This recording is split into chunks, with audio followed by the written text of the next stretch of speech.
ज़करिया छठा बाब जो 15 आयात पर मुश्तमिल है। 8वीं रोया, 4 रथों की रोया।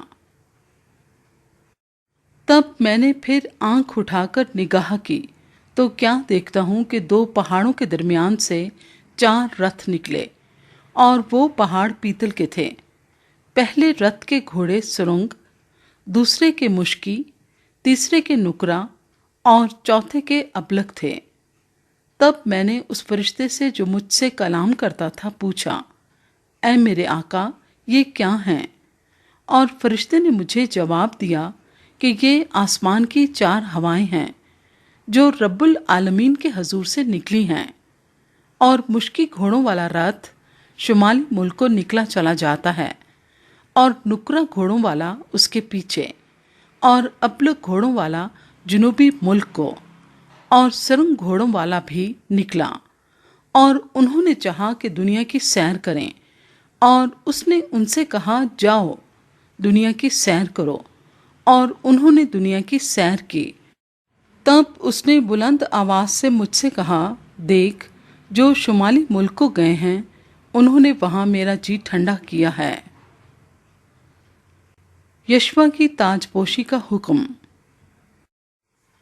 फिर खुदावंद का कलाम मुझ पर नाजिल हुआ कि तू आज ही खल्दी और तूबिया और यदाया के पास जा, जो बाबुल के असीरों की तरफ से आकर यूसिया बिन सफनिया के घर में उतरे हैं, और उनसे सोना चांदी लेकर ताज बना, और यशवा बिन यहू सदक सरदार काहिन को पहना, और उससे कह कि रब्बुल अफवाज यूं फरमाता है कि देख, वो शख्स जिसका नाम शाख है, उसके ज़ेरे साया खुशहाली होगी, और वो खुदावंद की हैकल को तामीर करेगा। हाँ, वही खुदावंद की हैकल को बनाएगा, और वो साहिब शौकत होगा, और तख्त नशीन होकर हुकूमत करेगा, और उसके साथ काहिन भी तख्त नशीन होगा, और दोनों में सुलह सलामती की मशवरत होगी।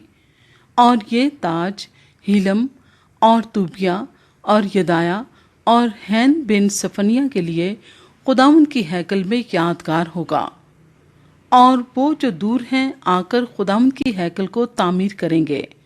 तब तुम जानोगे कि रब्बुल अफवाज ने मुझे तुम्हारे पास भेजा है, और अगर तुम दिल से खुदावंद अपने खुदा की फरमाबरदारी करोगे तो ये बातें पूरी होंगी।